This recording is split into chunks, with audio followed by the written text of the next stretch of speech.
Dear listeners, Namaste. Today we'll ponder over merits of speech and silence.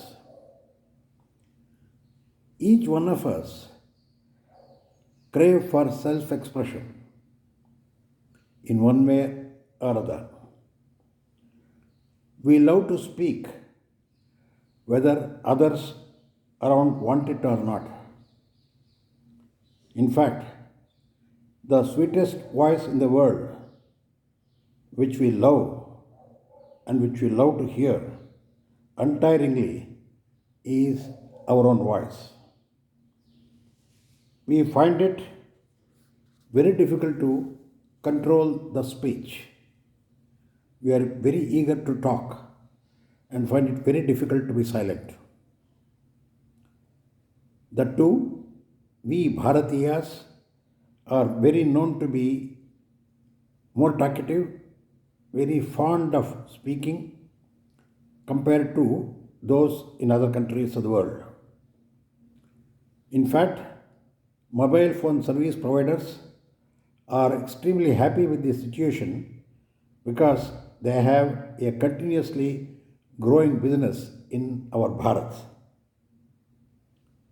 In fact, human species is the only species which is blessed with the faculty of speaking. Speaking per se in itself is not bad. Still, we must also be aware of value of silence. Many a time, speech is misused, creating problem for others and also to oneself. We must remember these words all the time to restrain speaking without any limit or without any thought. In fact, speaking automatically flows out, but it needs a lot of practice to be silent. While speech has its own value and space, silence perhaps is more valuable and desirable on many occasions. Let us compare and contrast speech and silence. Speech is objective, silence is subjective. Speak not because you have to say something, but because you have something to say. Speech or speak only if it can improve upon silence. It is said there are two types of weaknesses. Number one is to speak when it is appropriate to be silent. Number two, to be silent when it is appropriate to speak. Speech is self-expression and silence is self-experience. We have the choice all the time either to speak or silence. Each one of these, that is speech and silence, has got its own utility value. We must try to learn to judiciously make a choice between the two and make our life happier or make our life less regretful. Chapter 10 of Bhagavad Gita, in that Lord Krishna has declared, Maunam Chaivasmi Guhyanam, that is, among secrets I am silence.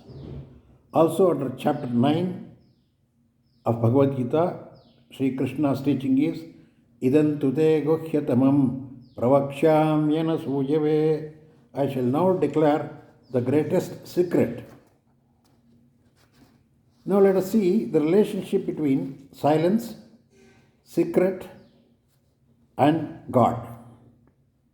Swami Chinmayananda so beautifully puts it.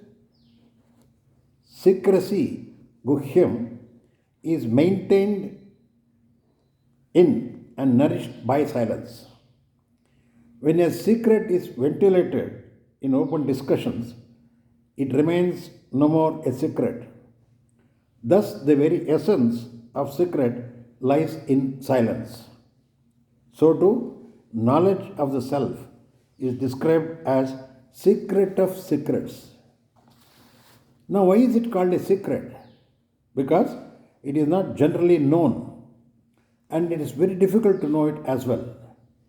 Self knowledge is called in chapter 9 of Bhagavad Gita Raja Vidya Rajaguhyam Pavitramidam Uttamam. It is royal science. It is a royal secret. What is that? It is the self knowledge.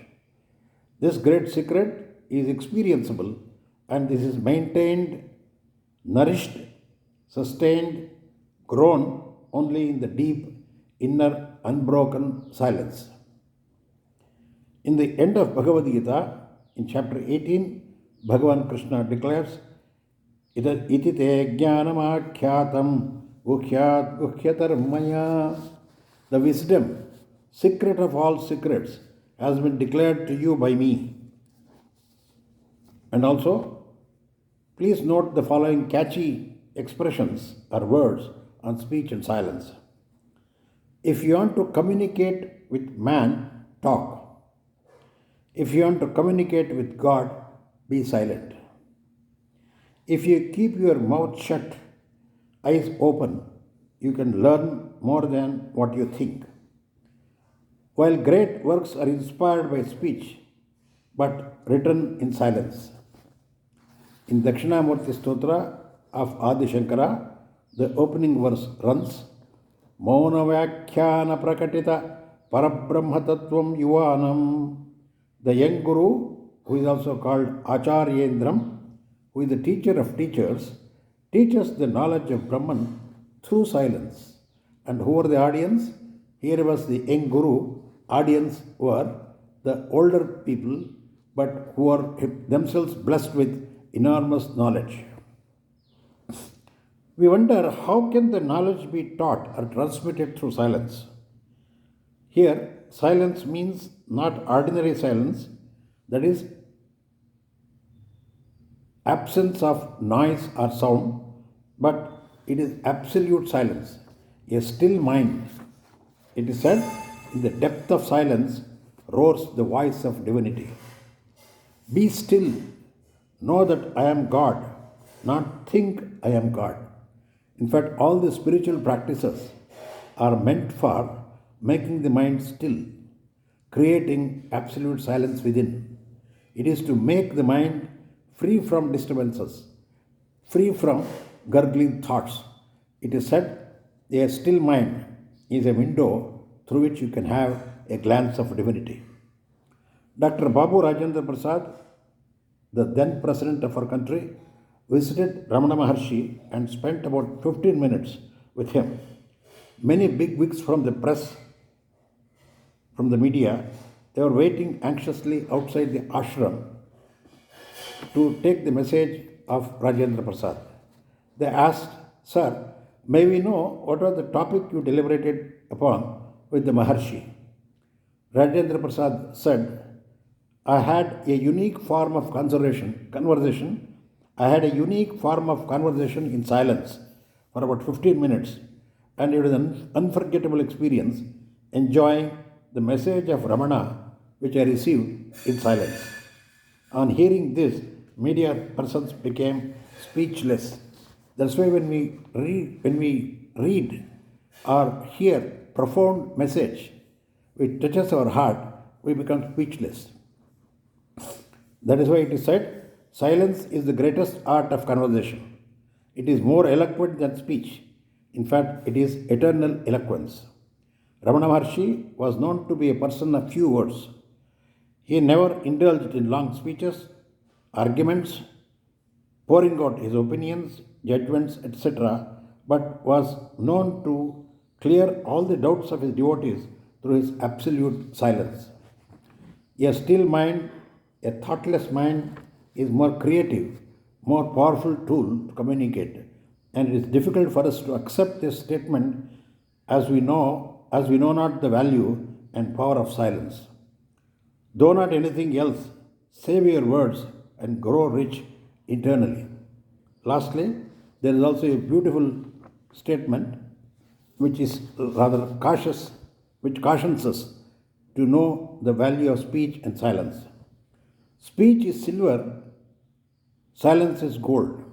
Yet, Depending on the occasion, accept silver if it keeps your back intact instead of gold if it breaks your spine.